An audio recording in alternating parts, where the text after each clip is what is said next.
Ei, gente, boa noite. Vamos tentar de novo? A gente estava com um probleminha no áudio, né? E aí vamos ver que se melhorou agora, tá bom? Vamos esperar o Dr. Lucas entrar, Rafaela, vamos esperar a turma entrar. Ó, esse horário também é muito congestionado, né, gente? E aí a gente tem que lidar com essas Tá me ouvindo? interferências. Agora, para mim tá ótimo, continua Vocês ótimo. estão ouvindo com eco? Vamos esperar a turma aí responder. Gente, como é que tá agora a voz do Lucas? Para mim tá dando eco, mas tá bem pouquinho. É? Eu não sei se para vocês também. Tá. Aí eu acho que as pessoas então não captaram a sua fala, né? A sua história e a sua formação. É, peraí, deixa eu fazer uma coisa aqui, peraí. Eu acho que eu Tá. descobri como. Estão me ouvindo agora? Com eco? Não, continua dando eco. E agora? Vamos esperar a turma responder. Tá melhor. A Rafaela falou que tá melhor. Tá melhor? Uhum. Tá bem pouquinho eco aqui para mim. Acho que talvez essa seja a melhor tática. É, então, assim, eu fiz clínica médica na Unifesp, eu fiz geriatria na Unifesp, e eu fui pesquisando, depois durante a residência, eu brinco que eu não sei se eu tive um burnout do primeiro ou último dia de residência, se eu tive dois picos de burnout durante a residência, com um quadro depressivo de base, que eu não sei, não soube ainda precisar o que foi o que. Depressão e burnout têm coisas que se sobrepõem, mas para quem nunca ouviu falar de burnout são três coisas, tá, que a gente usa para diagnosticar o burnout. O burnout é uma sensação essencialmente, uma sensação de exaustão emocional, tá, que a gente sente que a gente está físico e emocionalmente exausto, sem energia e sem humor durante o dia, durante o tempo todo, na verdade. É uma sensação de cinismo, e aí eu tive uma discussão esse final de semana com a Giane, que foi inclusive minha professora de curso de química emocional, É a Giane Pili? falando a Giane Pires. A G é uma pessoa extraordinária, eu tenho um carinho enorme para ela, ela me ensinou muito, eu ainda tenho contato, a gente troca muita figurinha. A gente estava numa aula para falar exatamente disso no curso que ela está dando de cultivando equilíbrio emocional, de formação de equilíbrio emocional, ela me convidou para dar uma aula. E um dos alunos estava falando que o cinismo, na verdade, é a sensação de que você construiu uma barreira para se proteger do excesso de informação. Então, as pessoas despersonalizam, acho que essa é a palavra, sabe? De você não quer interagir, você acha que nada do que você faz, nada do que acontece vai mudar. E isso acaba desenvolvendo uma falta de sensação de realização profissional ou pessoal. Então, exaustão emocional, esse cinismo, personalização, é uma sensação de falta de eficácia. E durante a residência, Lucas, isso é uma coisa parece muito que a clara. turma tá falando que o áudio continua ruim. Continua ruim. Você tá com uma internet boa na casa? Você tá só com Então, eu tô com a internet 4G? boa. É. Tô com a Tá vendo que internet as boa. pessoas Deixa eu estão ver falando se que eu tá tô com no eco? Wi-Fi. Deixa eu ver se eu...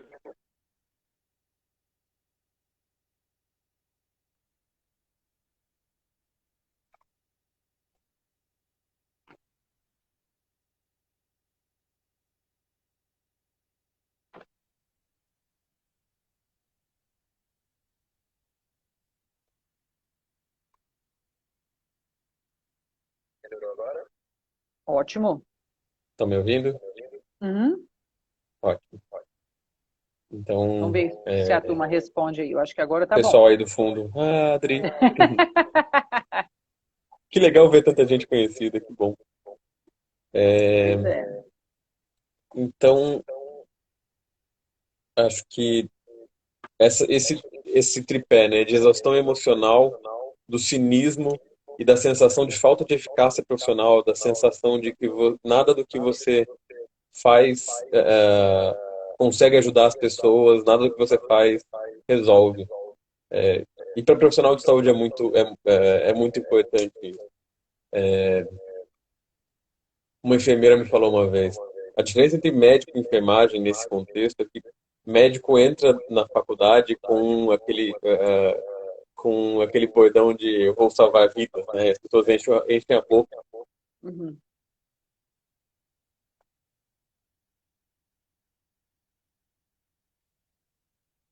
Cortou. Cortou para mais alguém aí, gente? Ou tá normal?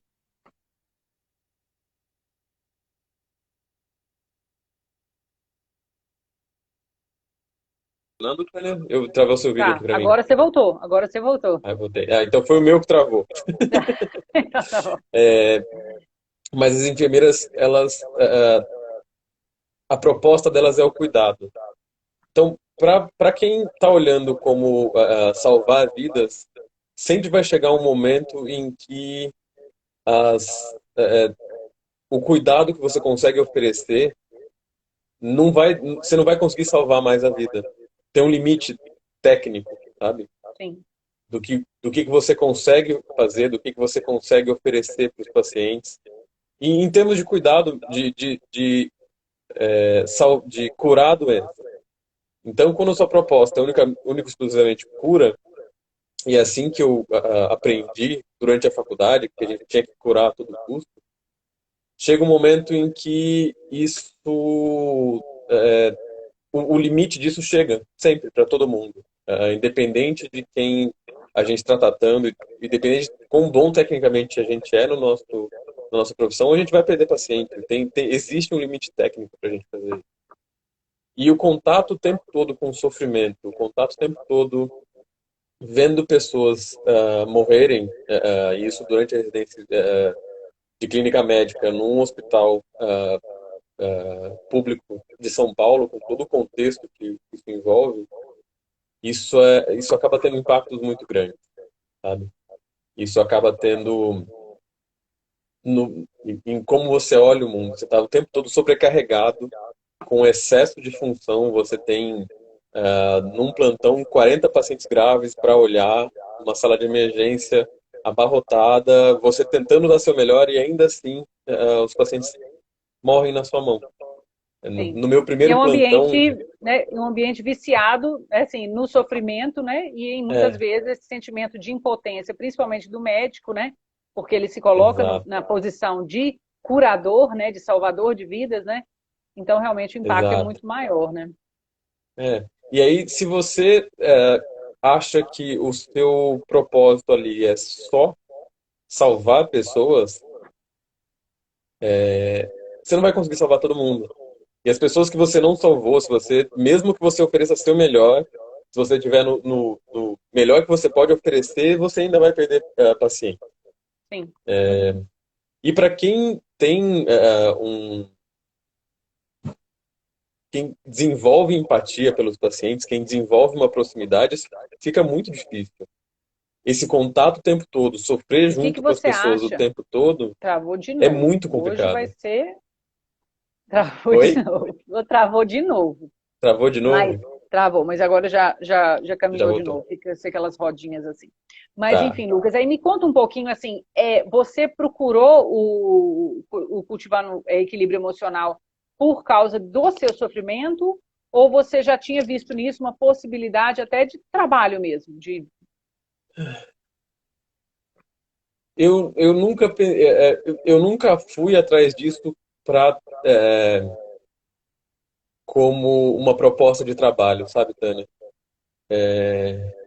Eu, durante a residência, foi muito sofrido. O burnout tem consequências bem complexas, então eu me divorciei depois que eu terminei a residência e a minha ex-esposa é uma pessoa fantástica, mas eu não estava ali. E é bem comum a gente ver essas consequências de burnout, das pessoas se separarem, a gente vê suicídio, a gente vê pessoas largando carreira. E durante a residência, isso foi uma coisa que foi ficando mais mais presente. Esse contato com o sofrimento era uma coisa que me incomodava. E o que eu posso fazer para resolver isso? O sofrimento das pessoas e o meu próprio, sabe? Era uma sensação de impotência.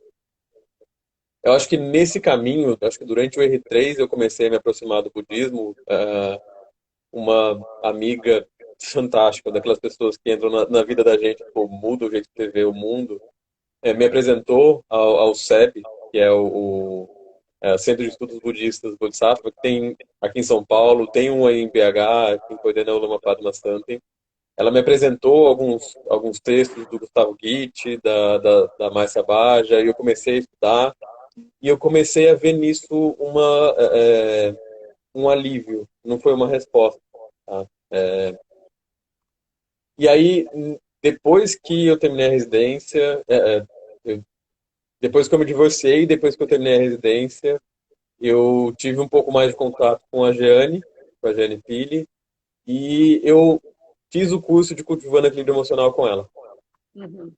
E aí a Adriana, que estava aqui no começo da live, não sei se a Adri está aí ainda, a Adri estava no curso que eu fiz de cultivando equilíbrio emocional com a G, isso em 2017. Eu fiz a G separou em 4 módulos, eu fiz o primeiro módulo, e aí no primeiro módulo a G falou, vai ter um curso de formação de cultivando equilíbrio emocional. E aí que eu falei, tá, eu estava num momento completamente em stand-by, eu acho que é a palavra. Eu tinha acabado de me formar, eu tinha acabado de sair de um relacionamento longo, então eu estava meio que flutuando e aquele foi o timing. A G me convidou, eu fiz a inscrição correndo, inclusive essa amiga me ajudou a fazer a inscrição para o Cultivando Equilíbrio Emocional, e aí eu fui parar num retiro na Itália durante 5 semanas para fazer o curso de Cultivando Equilíbrio Emocional. E aí foi isso Abriram-se que portas. me... Isso foi o começo da resposta. Eu achei a minha resposta pro meu burnout, sabe? Tiveram várias coisas durante a residência, desde a sensação de achar que nada do que eu fazia tinha diferença, do quanto eu estava me afastando dos pacientes, do quanto pela sobrecarga de trabalho, eu achava que os pacientes eram um problema que eu tinha que resolver, sabe? E aí eu comecei a Você olhar acha que pessoas na como um formação problema. médica, Lucas, você acha que na formação médica poderia, de certa forma, entrar um pouco uma matéria, uma disciplina, enfim, uma intervenção dessas, né? Porque assim, eu vejo muito isso acontecendo na residência, porque né, todo mundo forma assim, nossa, né, você é médico, assim, virei gente grande, né? Enfim, mas de É, repente vem aquela super demanda e a gente não tem capacitação para exato. enfrentar essa demanda emocional, né? Eu tenho a impressão de que ninguém nunca me ensinou a fazer essas coisas. Uhum. Tá? Eu tenho a impressão, não, ninguém nunca me ensinou. Mesmo comunicação de más notícias é uma coisa que eu aprendi meio que na marra. Eu tive bons professores durante a graduação, durante a residência, mas até eu entrar na residência, ninguém nunca tinha falado de como é que você chega para alguém e fala que o pai da pessoa morreu. Ou como você chega para alguém e fala que a pessoa está morrendo, sabe? Uhum. E como lidar com isso. Isso ninguém nunca me ensinou durante a graduação. Muito menos como lidar com o que aparece com isso. Eu tive uma professora de psicologia médica que virou uma grande amiga e a gente troca muita figurinha sobre isso, a Samantha. E eu tive sorte de ter alguém que, pelo menos, me ensinou a como olhar de uma maneira mais humana. Mas eu acho que eu tive muita sorte nesse sentido de ter essa possibilidade, mas como consistentemente, numa aula programada, para falar de compaixão, para falar de autocompaixão, para falar de como lidar com o sofrimento, a gente não sabe. E eu acho que eu concordo com o que a Natasha colocou, de que a gente deveria abordar a autocompaixão desde sempre, sabe? A discussão do que a gente não discute com as pessoas o que é felicidade, a gente não discute com as pessoas propósito, e as pessoas simplesmente vão levando a vida, sabe? A gente Uhum. esquece de trazer o lado humano para a conversa. Sim. Eu acho que é E bem isso, talvez, antes é, da muita, faculdade começar desde a infância, né? já desde a infância, exatamente. E hoje, assim, nessa época assim que a gente está vivendo hoje, é muito interessante porque, né, eu tenho filhos em idade escolar e faculdade, enfim, e a preocupação dos pais é conteúdo, o tempo todo conteúdo. Eu falo assim, gente, se eles estiverem passando por tudo isso de uma forma emocionalmente equilibrada, de uma forma Sim. tranquila, né, isso é o ganho maior da história toda, né? Então, assim, eu acho que muitas vezes, Lucas, eu percebo isso em informações, claro, na área da saúde e todas as outras, né? O conteúdo é muito mais importante do que a pessoa que carrega esse conteúdo, né? É, Então, assim, quem é essa pessoa, se ela está exato. equilibrada emocionalmente, se ela tem condições de enfrentar, né, todo o sofrimento, né? Então, Sim, assim, quando você fala que você, né, faz uma, né, um médico faz uma faculdade inteira, entra numa residência, vê tudo isso, e nada disso é ensinado no trajeto, né? É é, realmente, né? Porque a vida de vocês não é só diagnosticar e medicar, né? Vocês estão lidando com pessoas, exato. essencialmente, né? Eu acho que é aí que entra o porquê de ter tanto médico em burnout, sabe? A gente tá, você vai olhar especialidades que tem um levantamento que o Medscape faz anualmente da de quais são as especialidades que estão mais em burnout. Parece que é quase uma competição, né? E aí, se você vai olhar dermatologista e cirurgião plástico, um quarto deles está em burnout. Porque a gente não sabe lidar com o sofrimento, a gente não sabe lidar. E independente de qual especialidade, as pessoas têm contato direto. E é diferente, porque é aquela comparação com a enfermagem, né? A enfermagem e as outras profissões da área da saúde, exceto a médica, eles entram com a proposta de cuidar. Então, se você vai conversar com uma fonoterapeuta, ela está interessada em melhorar a funcionalidade do paciente. Se você vai conversar com a físio, ela quer ajudar o paciente a levantar. Você vai conversar com a enfermagem, nesse contexto de Covid, o que eu tenho visto, o trabalho das enfermeiras, o quanto elas se dedicam ao cuidado, muito mais do que a salvar a vida, o resultado disso é muito claro. Eles têm muito menos burnout porque eles percebem a proposta de cuidado como uma, né? É o cuidar E realiza, eles... né? Uhum. Oi?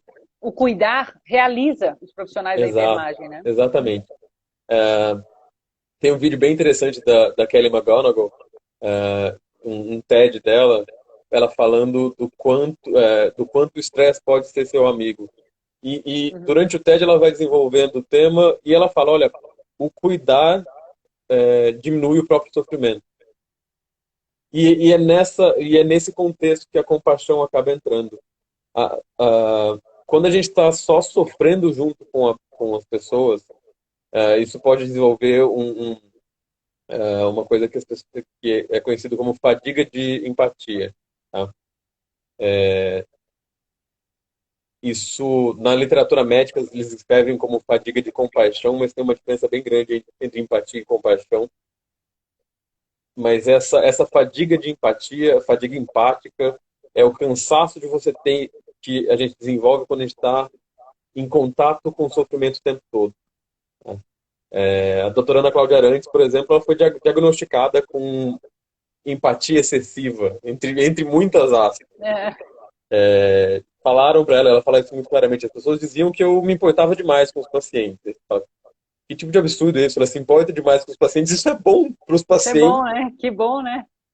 O problema é quando a gente não sabe, não tem ferramenta para lidar. Uhum. E daí que vem O o burnout. Pelo sofrimento. menos foi daí que veio o Uhum. meu. Eu não sabia como lidar com aquela sensação opressora de, cara, eu não consigo fazer nada aqui, sabe? Não tem o que eu fazer. E aí você vai ficando cansado, vai ficando estressado, vai se afastando. E é por isso que a gente vê muito médico que acaba sendo frio, que acaba sendo distante do paciente, porque esses médicos desenvolveram isso como uma forma de se proteger do sofrimento que aparece, sabe? Uhum. Então, esse a compaixão ela brota dessa sensação de que da vontade de fazer o sofrimento diminuir. Uhum. Eu já vi Então, quando uma a gente está pessoa falando falando que das... pode falar. Não, é que a Não, não, empatia é só esse relacionar com o outro, né? Assim, sentir com o isso. outro, né? E a compaixão é eu A vejo o seu empatia é sofrimento e eu quero fazer alguma sofrer coisa por junto. ele, né? É. A empatia é sofrer junto. A empatia é importante. O que a gente espera de profissionais da saúde quando eles estão cuidando da gente é que eles sejam empáticos, que eles entendam a gente no nosso contexto. Mas o problema da empatia é que ela só aumenta a quantidade de sofrimento.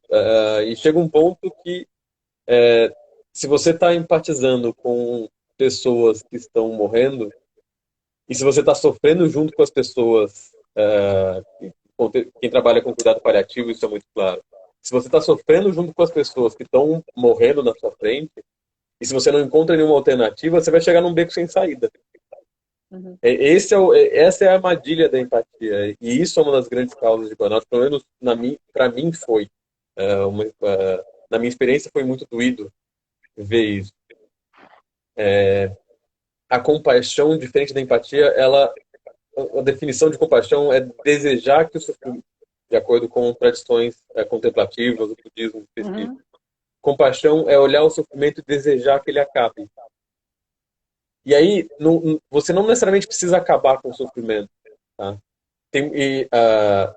E talvez por isso eu tenha me sentido tão atraído por cuidados paliativos. Você não vai conseguir reverter a morte. A morte vai virar uma companheira.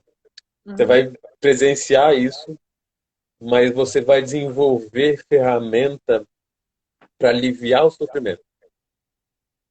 E para que, enquanto aquela pessoa está com você, enquanto aquela pessoa está viva, você valorize o que ela é dentro do contexto dela, percebendo o que é importante para fazer, para aliviar esse sofrimento, para fazer o que vai fazer bem para ela no final das contas.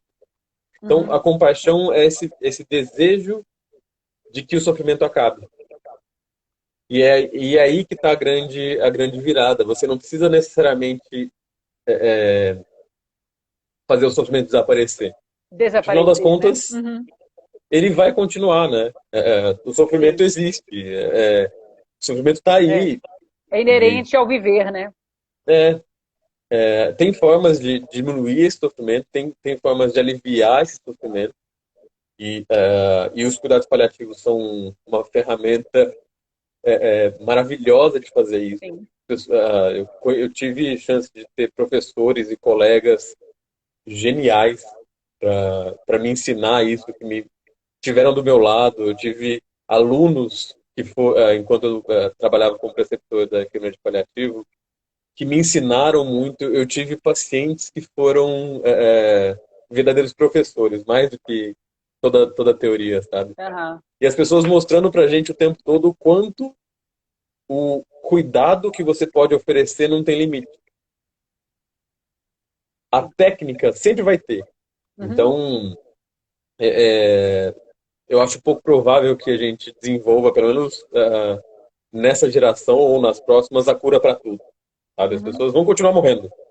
Sim. E vai chegar a técnica sempre vai ter um limite, mas o cuidado nunca vai ter. E o cuidado, ele só consegue existir se você entende o outro dentro do contexto dele.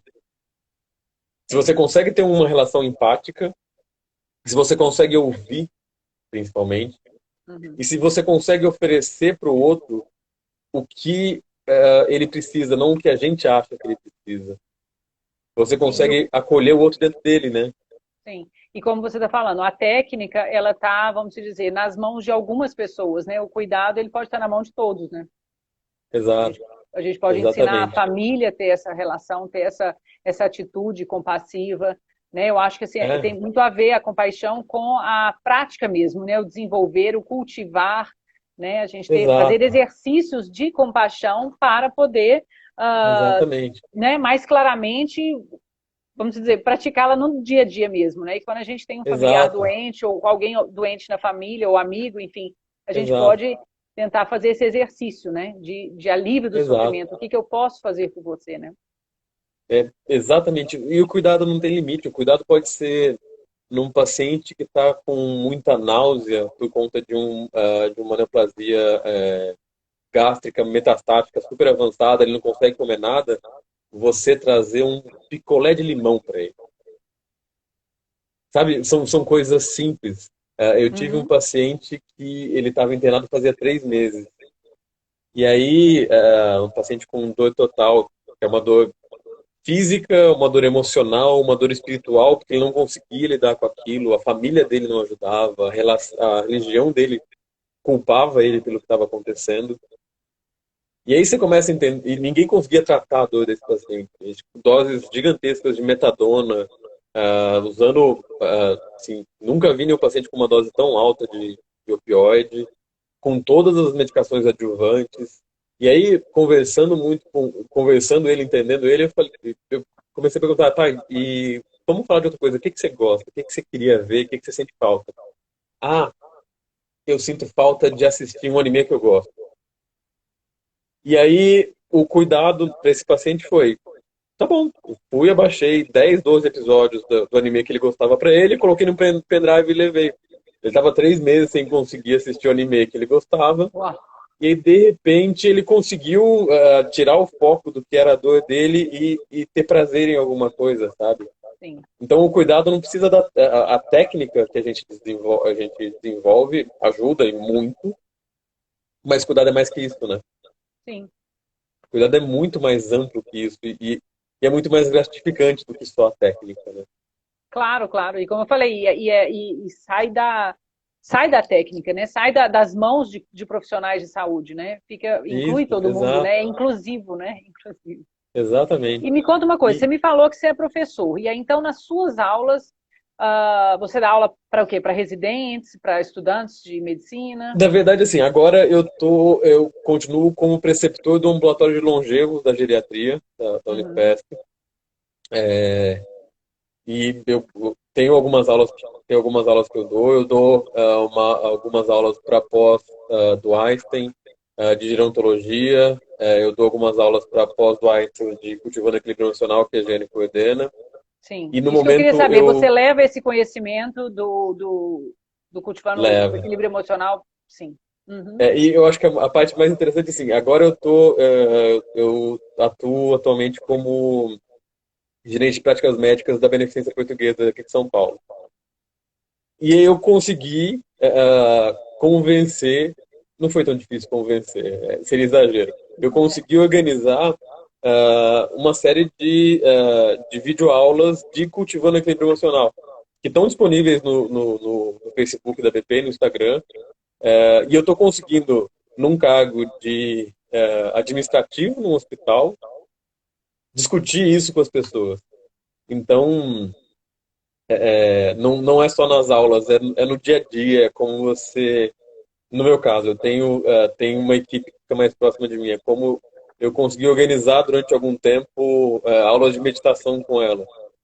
É como você consegue olhar para a rotina do seu dia a dia e trazer um pouco mais de intenção, trazer um pouco mais de propósito para aquilo que você está fazendo. E vendo que a gente faz propósito. Independe se é profissional de saúde, independe se trabalha com gastronomia, por exemplo. Eu estava vendo uma reportagem sobre um chefe de um restaurante 3 estrelas Michelin em Nova York, ele falando o quanto ele levar o propósito dele para o que ele faz, e um propósito de se doar e de cuidar das pessoas, fazia diferença. Então, não precisa ser só profissional de saúde, sabe? O cuidado é muito mais amplo do que o que a gente faz. Sim. E Hoje, esse então, com conhecimento essa. do CID é para ser, tipo, eu tenho uma colega que fez o curso comigo que ela é advogada, ela trabalha no Ministério Público. E ela levando essa proposta de olhar as coisas, esse jeito de pensar para o trabalho dela no Ministério Público. Então, isso pode ser aplicado em qualquer contexto, sabe? Sim. Porque é aquilo, de novo, você sensibiliza as pessoas com uma forma de olhar para o mundo um pouco diferente, né? E todo mundo hoje está Sim, precisando um pouco de equilíbrio emocional, né? Eu acho que em todas sim, as áreas, né? Como você falou, às vezes na cozinha, né? Um chefe de cozinha, se ele for muito estouradão, alguma coisa assim, ele pode comprometer, né? A exato. harmonia, né? Então, assim, eu acho que realmente é um curso hoje, é uma formação hoje que é fundamental para a gente poder entender que, vamos dizer, a gente vai ter os baques emocionais, mas assim, aonde que a gente pode ficar, né? Que é a proposta no equilíbrio, né? No Exato. balance aí, né? O que a gente pode fazer para se, né, movimentar junto com essas emoções todas, com tudo que está acontecendo, mas se manter de pé, né? E É, enfrentando os desafios, né? tem uma expressão que o Alan Wallace usa, que é quietude em meio ao movimento. Eu acho que essa é a grande, eu acho que essa é a imagem que faz sentido, sabe? E ele Uhum. usa como exemplo uma foto que é bem famosa de um farol no meio de uma tormenta. Então tem aquelas ondas gigantescas batendo no farol em volta, caos em volta, mas o farol continua lá.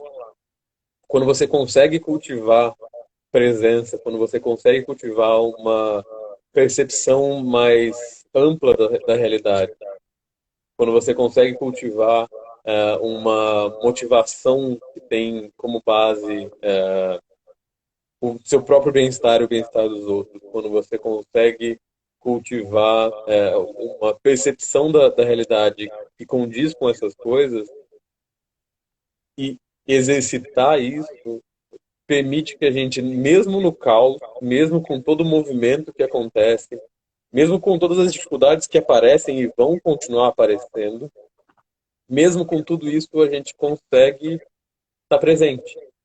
A gente consegue oferecer presença, a gente consegue oferecer cuidado, a gente consegue ajudar as pessoas. Então, é a quietude que a gente tem, essa quietude, ela brota, ela é exercitada, ela é construída, e essa quietude permite que a gente ajude as pessoas de verdade. E não é as pessoas gostam de pílulas mágicas, né? A gente tem essa discussão da cloroquina está cada vez mais engraçada. As pessoas precisam que exista um remédio que cura o Covid. É uma necessidade das pessoas. E enquanto isso não aparecer, elas vão ficar ansiosas, elas vão ficar brigando e se debatendo. E eles decidiram dessa vez que é cloroquina, como tempos atrás decidiram que era fosfetanolamina, sabe? É o mesmo raciocínio. As pessoas continuam querendo uma cura mágica para as coisas, uma forma de resolver instantaneamente, mas quando na verdade isso tem que ser um processo. O Lama Padmasambhava estava falando em algumas palestras que ele tem dado diariamente, ele estava falando que um maratonista conversando com ele falou: olha, demoraram 8 anos para que eu conseguisse correr a primeira maratona. Meu corpo foi mudando. E a gente espera que a gente vá num retiro de um final de semana e alguém vai lá, vai baixar o santo da gente, e a gente vai sair do retiro. Pronto, agora Tô eu pronto. estou iluminado. E agora eu consigo ajudar as pessoas. Não, isso é um processo. Isso é um Uhum. processo gradativo e vai ter dificuldade no caminho, vão acontecer erros, vão ter falhas, a gente vai errar.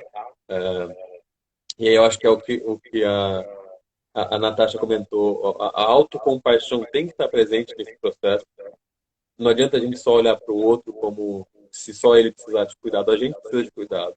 A gente precisa entender que errar faz parte do processo de crescimento. Que errar está dentro do esperado. Que errar é humano. E não olhar isso como... eu aprendi, eu cresci pensando isso. Olhar para mim e falar, ah, não, tá tudo bem, era ser leniente, sabe? E eu sempre olhei a autocompaixão como uma coisa negativa. Na verdade, é o contrário. A autocompaixão é o que permite que a gente tenha motivação para melhorar. Sim. Então não é eu errei, tá tudo bem. Não, eu errei, faz parte, mas se eu tiver um propósito melhor do que só isso, eu vou me desenvolver para não errar mais. Então esse processo de desenvolver a compaixão não é uma pílula mágica, não é um retiro, não é um final de semana que você vai passar no Tibete, você passa uma semana no Tibete meditando. Ilumina Não, e não pronto. tem nenhum lugar sagrado, não tem nada que vai entregar isso pra gente, não existe nenhuma fórmula mágica. O lugar sagrado é dentro, né? dentro da gente, É, né? é um processo de construção. Uhum, E isso tem que ser construído e vão acontecer mudanças. Se a gente chega esperando uma pílula mágica, uma fórmula de, olha, no primeiro dia você vai fazer 15 minutos de meditação, aí no segundo você faz 15, 30, e aí você olha para as montanhas, não vai funcionar. uhum, O que vai funcionar é um processo, é acordar de manhã, medita 5 minutos, faz isso durante uma semana. Ah, deu errado, tá errado. Eu não lembro quando foi a última vez que eu consegui meditar consistentemente durante uma semana inteira. uhum. Porque E a tá gente tudo está bem, aprendendo, tá tudo a bem. gente está Uhum. trocando a roda com o carro em movimento. Guardando. Uhum, Tem pessoas que conseguem se programar para fazer retiros mais longos e construir isso, e construir uhum, um olhar mais amplo e mais compassivo. Mas quem está no dia a dia é muito difícil, a rotina atropela a gente, aí você não consegue manter a rotina. E eu sou absurdamente indisciplinado. uhum, Isso é muito claro para mim. Eu tenho muita dificuldade de manter disciplina. Então faz muito tempo que eu não consigo meditar consistentemente. uhum. Mas Mas tem que é ser compassivo com você mesmo, né? Para entender que é, também, né? É uma fase exatamente. diferente, enfim, tá Pô, tudo certo, né? tá bom, Aham, não deu certo. Eu acho que a grande questão da compaixão é não ficar se julgando. claro. A gente, eu acho que a melhor analogia que eu tenho é assim, quando algum amigo próximo nosso, amigo de verdade, faz alguma coisa errada. Todo mundo já fez a própria coisa errada. Todo mundo tem amigos que fizeram um erro feio. Como é que você olha para esse amigo? Você olha e fala, você é uma pessoa péssima? Não. E, ao mesmo eu acho que é aí que entra a diferença entre autocompaixão e autoestima. Autoestima você está se comparando. Autoestima é você é melhor que outra pessoa, você é pior que outra pessoa, então tem essa dimensão de comparação. Autocompaixão é você se olhar, independente do seu último acerto ou do seu último erro. Então é você se olhar de uma maneira mais ampla, de quem Uhum, está num processo de crescimento mesmo. Então você não tem que estar certo o tempo todo. Você não tem que fazer tudo perfeito o tempo todo. Ter autocompaixão dá espaço. E é nesse espaço que a gente consegue crescer. uhum, sim. Tem uma perguntinha para você aí, você viu, Lucas? Qual a grande sugestão para as pessoas com sintomas ansiosos e somatizando parte dessas emoções?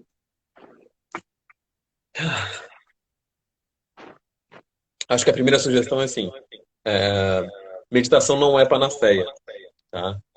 Meditação ajuda a gente a desenvolver. Num contexto de sintomas ansiosos muito grave, a minha primeira orientação é procurar um médico. Tá? Meditação não substitui medicina. Meditação não substitui farmacologia. Tá? A gente sabe sim que cultivar esses insights pode ajudar a, por exemplo, controlar melhor a depressão a longo prazo. Então, quem desenvolve essas técnicas, essas práticas, tem menos recidiva de depressão e de ansiedade. E isso existem estudos para isso. Essa é a minha experiência própria, tá? Eu tomei antidepressivo 2000 e, peraí, 13, 14, 15, 16. Em 2016 eu parei, eu acho. Enfim, mas eu tomei antidepressivo durante muito tempo. Eu comecei, parei, comecei, parei, comecei, parei. E depois que eu consegui desenvolver um pouco mais de equilíbrio emocional mesmo, a meditação funcionou muito bem como uma ferramenta para evitar a recaída. Tá? Mas num contexto agudo de somatizar, de olhar o mundo e não conseguir ver saída, procura ajuda. Eu acho que essa é a parte mais importante. Não fica sozinho esperando que, não vai passar, é só uma fase, não procura ajuda. E fora, É, Lucas, que a meditação e a autocompaixão, como você falou, é um processo, né?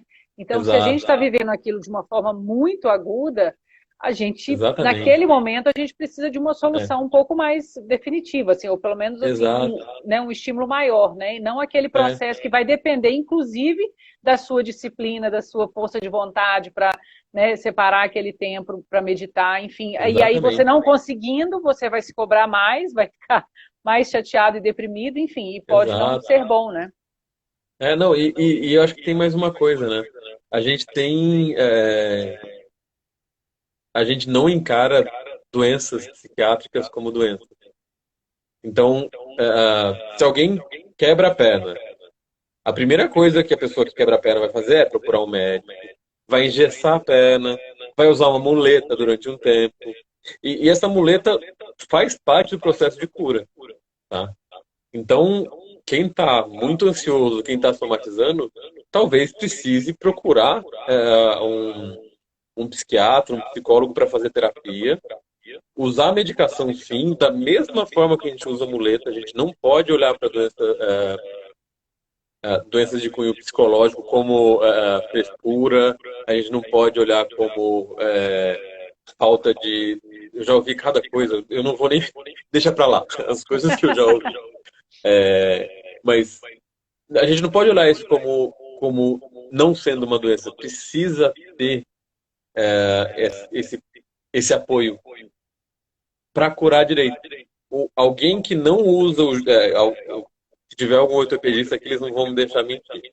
Um paciente que não usa o gesso direito, que não faz, que não faz, que não usa a muleta direito, que apoia o pé logo depois que quebra, a fratura vai fixar errado.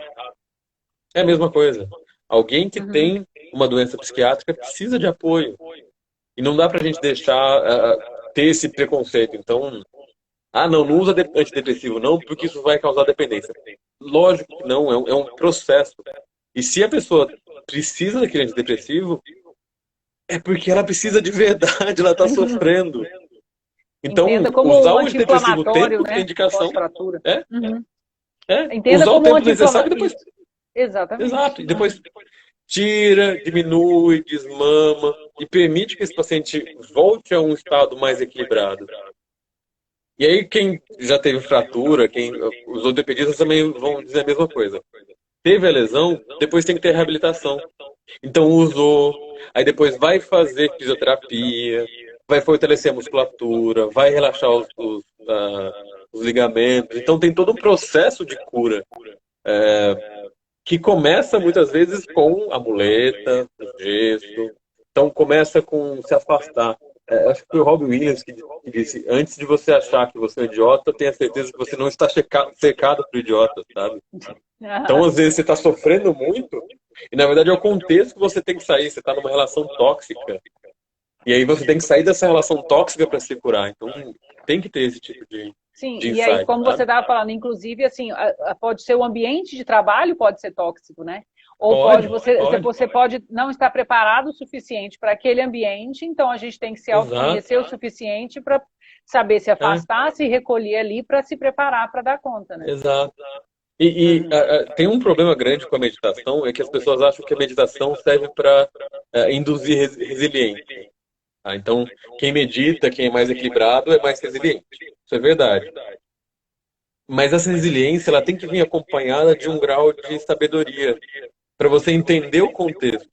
Então, se alguma coisa que tóxica está acontecendo, se você está numa relação, se você está trabalhando num contexto tóxico, e você é apenas resiliente, e você olha para as coisas de uma maneira compassiva, e você apenas está presente em vez de reagir àquilo, isso não vai fazer bem para você. Uhum. Então, não é só meditar, é ter um olhar com um pouco mais de consciência do que está acontecendo, de poder olhar e falar, isso está errado, esse equilíbrio emocional é o que te permite olhar e bater de frente, falar, isso não vai acontecer de novo, eu não vou deixar isso acontecer. Então, a resiliência, a gente desenvolve resiliência sim, mas enquanto você está se permitindo crescer, se permitindo meditar, você também desenvolve a habilidade de perceber o que é tóxico. Sim. E é É isso o que a Iris autoconhecimento, né? falou. Uhum. Meditar é sentir, é expor o que está acontecendo e agir. Então, é ter o olhar para conseguir reagir àquilo, não apenas ficar sentado numa postura compassiva e as pessoas meditam naquelas poses maravilhosas e todo mundo com aquela cara maravilhosa. Uhum. E tá todo mundo apodrecendo por dentro, tá todo mundo doente. Mas o que a gente está fazendo é só estar presente. A gente está só prestando atenção. A Sim. gente é E só não é só mindfulness do que isso, está né? acontecendo. Uhum. Sim. Tem uns comentários aqui também, Lucas, de algumas psicólogas, até que eu conheço, a Luciane, a Ariane e tudo. A Ariane fala que a terapia de aceitação e compromisso e a terapia centrada na autocompaixão e mindfulness são excelentes caminhos também. Né? A Luciana, que é amiga nossa aqui de Belo Horizonte, ela fala, né, como que é importante você estar falando da doença psiquiátrica, que é muito comum e às vezes pouco, né, as pessoas acham que as pessoas são doidas, né? Não quer dizer que a pessoa seja doida porque ela tem, mas a pessoa que recebe um diagnóstico, às vezes ela fica um pouco assustada porque ela pode muitas vezes ser rotulada como tal, né? Exato. E a gente se rotula, né? A gente se rotula. Sim. Tipo, e é isso que eu falei, a gente não é nem a última coisa boa e nem a última coisa ruim que a gente fez. Então eu não sou nem a última vez que eu precisei tomar antidepressivo e nem o momento que eu fui mais feliz nos últimos anos. Eu não sou nenhuma dessas coisas, eu estou num processo, eu estou crescendo, eu estou aprendendo. E é muito reconfortante se olhar num contexto de falar, olha, tá dando errado e tá tudo bem dar errado. Eu errei e tá tudo bem eu errar. Eu, eu tô, eu brinco e não é eu brinco. Isso é bem verdade. Todos os planos que eu fiz da vida até agora deram errado. Os planos grandes, sabe? Na minha cabeça era pra eu estar fazendo outra coisa. Na minha cabeça era para eu ter continuado casado, ter filhos, ter terminado o mestrado e doutorado já, e estar trabalhando no meio. Meus planos foram totalmente diferentes do que aconteceu de fato. Eu dei muita sorte, a vida foi bem generosa comigo, na verdade. Mas se eu fosse só meus planos, se eu fosse só as coisas que deram certo, eu ia ser uma pessoa muito frustrada, eu acho. Porque as coisas dão errado, e mesmo que a gente dê certo a vida inteira, vai chegar um momento que a gente vai aposentar, que tudo aquilo que a gente batalhou e estudou e soube um dia já não vai mais servir para nada. E a gente vai começar a perder a memória, a gente vai começar a não conseguir fazer o que a gente fazia. E quando a gente chegar nesse ponto, se a gente só olhar para a gente com o que a gente desenvolveu, com o que a gente cresceu, e se o que a gente se medir, se a nossa medida for só a última coisa que a gente acertou, e isso não existe mais, o que a gente tem, sabe? Sim. Então, autocompaixão... Ou só o nosso currículo, né, Lucas? Ou só o nosso currículo, né? Nossa, fiz mestrado, fiz isso, fiz aquilo. Títulos, você tem um monte, né? E aí? E aí, né? Mas provavelmente foi por causa do burnout que você teve, né, na residência, que fez você seguir outro caminho. E tá Não, eu dei muito. Isso, e é isso que eu tô falando. Deu errado. Deu muito errado. Deu errado e pensa, deu certo, né? Deu errado, porque eu me machuquei, eu machuquei pessoas no caminho. E aí, depois de tudo ter dado errado, tá tudo bem também. Eu acho que é essa a grande lição, que tá tudo bem dar errado, tá tudo bem falhar. E o cuidado tem que ser voltado para fora, mas para dentro também, da gente se olhar com um olhar mais amplo, de quem está aprendendo, quem é humano, e de estar atento ao nosso momento, sabe? Uhum. E daquilo que a gente dá conta de fazer agora e o que a gente tem que deixar para depois, né? E tem coisa que, assim, você não está preparado. De verdade. A gente se cobra um patamar de excelência, um patamar de entrega, de perfeição que é surreal. É irreal, na verdade, né? E de repente você está se cobrando ser o melhor residente, e aí você olha para o lado, tem residentes muito melhores que eu. A Lu Pascoal, que acabou de comentar aqui, ela ela fez residência comigo, a Luciana foi uma residente fantástica, uma geriatra brilhante, e aí você olha pro lado e fala, cara, olha essa criatura, ela é muito melhor que eu nunca vou conseguir ser um geriatra tão bom assim. Então você está se cobrando ser o geriatra perfeito, o melhor residente, você está se cobrando ser o marido perfeito, porque você vê as outras pessoas e os outros casais estão todos felizes e você não é o marido perfeito. Você se cobra ser o filho perfeito, você se cobra ser. E aí você olha pro lado e fala, eu não consigo, eu não sou Uhum. perfeito, eu, eu tô no momento, eu tô aprendendo ainda. E talvez algum dia eu venha a ser o marido perfeito, talvez não. Talvez eu nunca chegue nesse momento. Hum. E tá tudo bem também, sabe? Uhum. É porque eu acho que tem uma ideia hoje de alta performance, né, em muita coisa, né? E eu acho que quando a gente fala de autocompaixão, a gente tira isso da cabeça, né? Que não tem que ter alta performance. Eu imagino vocês agora nessa época, eu ficava assim impressionado que eu tenho vários grupos, né, de cuidados paliativos e a maioria deles com mais médicos, né, e alguns com Aham. fisioterapeutas. Mas eram tantos artigos saindo toda hora. Eu falei, gente, como é que acompanha? Como Senhora, é que tá lá atendendo o desesperador. paciente e É, lendo todas essas publicações? Tem que ser ninja, né? exato, Assim, não tem condições, né? Então, eu acho que exato. assim, É, esse entendimento que assim, você vai ter que focar em algum assunto, alguém é, mastiga os outros assuntos para você, porque não tem condições é. de ler tudo, né? E esse é um conceito bem interessante que chama Fear of Missing Out, Isso. Aham. que é o tal do FOMO, é você ter medo de ter alguma coisa acontecendo e você não saber. E eu fiz uma live, hoje é quarta? Hoje é Hoje é quarta. quarta. Hoje já é dezembro, na verdade, né? Não sei em Tipo BH, mas isso. aqui declararam feriado, tá tudo parado, as pessoas não foram trabalhar hoje. Mesmo? Surreal. Ó, É feriado hoje, amanhã e sexta. do nada? Do nada, declararam, é feriado. Vamos adiantar Entendi. o feriado da consciência negra e, enfim. Nossa. Mas eu fiz uma live na segunda-feira para BP, e aí quando eu tô dando aula, eu dou muita referência, sabe? Ó, esse livro aqui é legal de ler, tem esse TED, tem esse vídeo do YouTube, eu vou dando muita referência. E aí eu fiquei pensando, cara, então peraí, as pessoas estão assistindo a minha live. Eu sei que simultaneamente tem pelo menos umas 4 5 em média, nesse horário, tem umas 4 5 lives acontecendo no Instagram simultaneamente. Eu sei que hoje teve uma live da gerente médica executiva da BP que eu queria ter assistido, e tá o tempo todo tendo tanta live, e você fala que não, mas eu preciso assistir a live da Ana Cláudia Arantes. Mas eu também vou ter, agora, das 7 às 8 tem a meditação que o Lama tá fazendo todo dia, e aí tem mais não sei o quê. Você E, não pode perder meu nada, né? Deus, É. tem muita coisa. E aí a gente se cobra, inclusive, de estar conectado o tempo todo, aprendendo coisas o tempo todo, ouvindo coisas o tempo todo, porque a gente tá todo mundo sabendo de um monte de coisa, tem muito artigo. Sim. E autocompaixão e autocuidado é. Então tá bom. Então eu vou desligar o celular. Eu vou terminar aqui. Eu tenho um monte de coisa pra fazer pra amanhã, mas eu vou ligar o meu videogame. E eu vou ficar uma meia horinha, uma hora desconectado do mundo. Eu não vou olhar minhas mensagens, eu não vou conversar com outras pessoas, eu vou ter esse, essa pausa, esse silêncio. Uhum.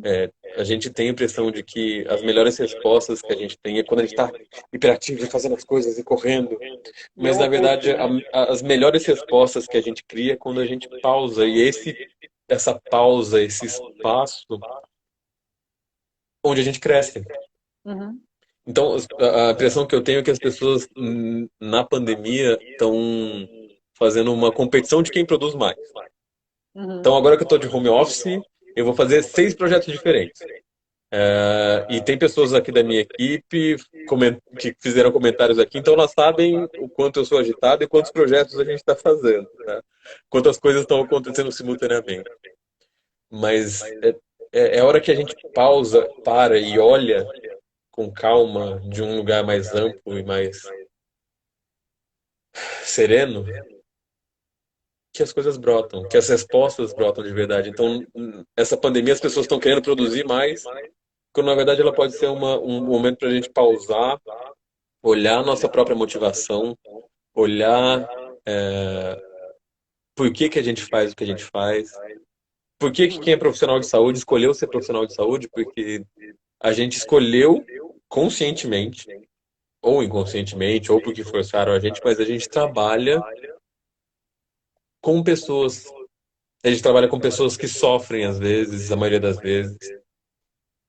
A gente trabalha com pessoas que têm dificuldades. E aí, o que que a gente faz com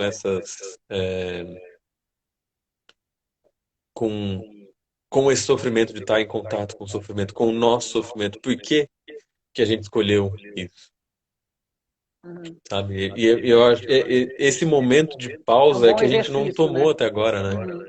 Uhum. Sim, porque aquilo, né? Acho que foi aqueles primeiras semanas foi aquela loucura de correr atrás de artigo científico e participar de todas as lives.